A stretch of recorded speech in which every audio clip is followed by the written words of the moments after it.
からオケ行ってろ言っての。お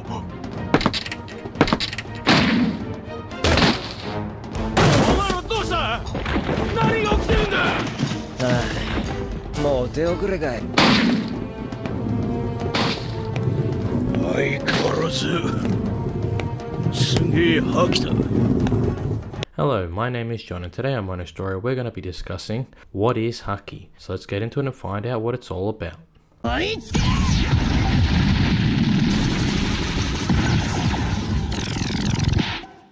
Haki is the ability to show one's willpower or one's inner strength. It is able to be seen by other people who can use Haki. In One Piece, this is one of the main power systems, and there is 3 main different types of Haki abilities. This is known as Supreme Kai Haki or Conqueror's Haki. There is also Observation Haki, and the final one is Armament Haki. And using these 3 main sources of power or abilities, the user is able to create other abilities, whether it be by using both of these sources of power or individually using them. Now, the first Haki we're going to talk about is Supreme Kai Haki, or what is better known as Conqueror's Haki.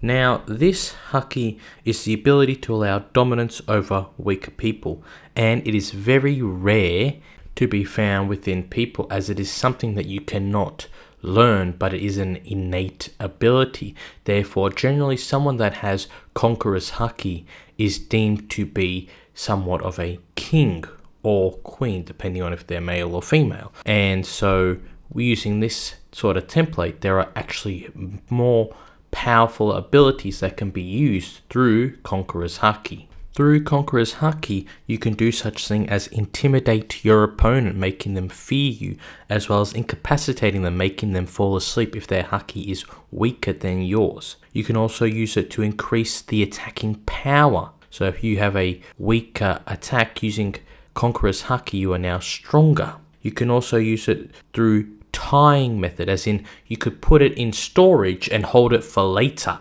And then once the time comes, you can break this knot that you've made as a form of tying process, which will then expel that Haki, and you can use it whenever you need to. So if you're running low on energy, you have this tied Haki in a ball sort of thing that is stored, and as soon as you run out that last bit of energy, you can use it and either get away or use it as your final attack.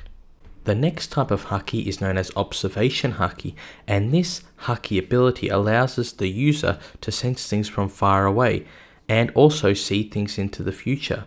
It also allows the individual to see things like silhouettes, even if they are hidden behind rocks or other objects. It also allows the user to see someone's true emotions. Therefore, if they are lying about what they are saying, through Observation Haki, the individual can tell this, as well as seeing one's intent or plans. So if someone is wanting to cause harm, Observation Haki allows someone to predict that before it happens, therefore stopping it before it even gets started.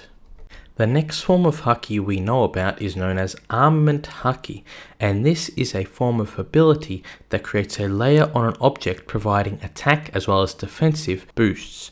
It also allows for hardening on that part of the body, making that part of the body stronger, as well as having the ability to go on top of weapons or other objects, therefore making that weapon or object even more stronger. There is also the ability to allow for some form of emission or some form of air that comes out of one's part of the body that it's using this part of the Haki, and it's able to knock back other individuals. And the main interesting point of Armament Haki is that it allows for internal damage. So the outside of something may not be touched, but inside there's been harm to either a non-living organism, it would be the insides of that organism, or a human being would generally be the organs within that part of the body.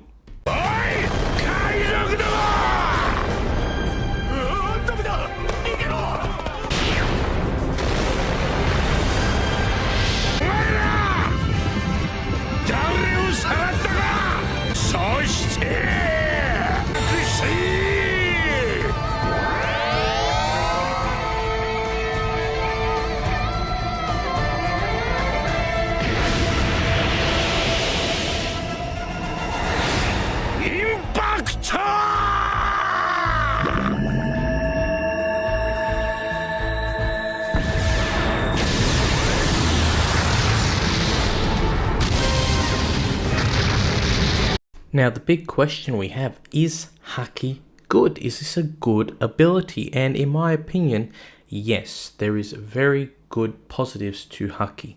It allows for more unique fights and it allows for more unique abilities, as well as not being heavily dependent on devil fruits in One Piece.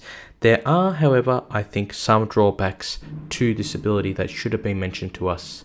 The first being that it was introduced way in the middle of the story, a little late in my opinion, because we already had some really good fights pre-time skip. We're talking Crocodile's fights and Enel's fight, and they should have both been using Haki if they were this sort of villain that was very strong in the series. In the case of being Crocodile, he was one of the 7 warlords, so it would be already assumed that he should know these forms of Haki, and if he did, why was he struggling with Luffy? Now I understand Luffy found his weakness, but that doesn't mean he should have had this hard of a time with his weakness if he already knew it was his weakness, and he had Haki to help him. He should have used his observation Haki. He would have seen what Luffy was going to do. He could have used Armament Haki to protect himself. There's so many different things he could have done in the case of being Crocodile with these abilities if he had known them or if they were relevant in the story at that time. And same with Enel. Luffy even mentioned later on that he saw Enel using them, but he was unable to understand what they were. And because, again, in the case of Enel, Luffy had no weakness to him as Enel couldn't do any damage to him, therefore the Haki was ineffective and he was basically just using his weapon. We could even look at Lucci in Water 7. You're telling me this guy that can take out 500 people by himself can't do Haki in that part of the story? They're all dependent on their devil fruits, but they can't do Haki. And one of the biggest problems we have is, does Mihawk know how to use Haki? It doesn't really tell us in the story. So this is also another big problem with Haki. There is no clear definition of who or who cannot use Haki post-time skip. It is mentioned to us that all these people can use Haki, let's say Mihawk or Kid, but we don't really know until we see it. And another big issue I have is the power scaling now, because before you could have other crew of the Straw Hats being able to fight in more battles, but now post-time skip it's very hard because they all need to know Haki, and the only people we know that generally know Haki is Luffy, Zoro, and Sanji. I would also say Jinbei knows a little bit of Haki as well, but other than that, none of the other Straw Hat crew know Haki as well. So we're talking Nami, Chopper generally left out of fights because they can't use these abilities, or their villains or enemies are unable to use Haki as well to make it even. Same with Frankie or Robin. These two other main characters who have very interesting abilities are unable to utilize them effectively because they're unable to use Haki. Therefore, their enemy or their person who they're fighting cannot use Haki as well, therefore making that fight weaker naturally. And that is my take on what is Haki. I hope that you have learned something about Haki, and I hope you understand now that the importance that the power of Haki plays within the story of One Piece, especially going forward now with our new revelations of people such as Rox and Blackbeard, as well as Garp and Shanks, the use of Haki. So these things are now going to become more relevant. So understanding Haki is going to become more important. I also want to thank you so much for watching today's video. If you haven't already liked, subscribed, and pressed the bell button, please do so. And this is John from Mono Story, and until next time, I will see you on another Mono Story.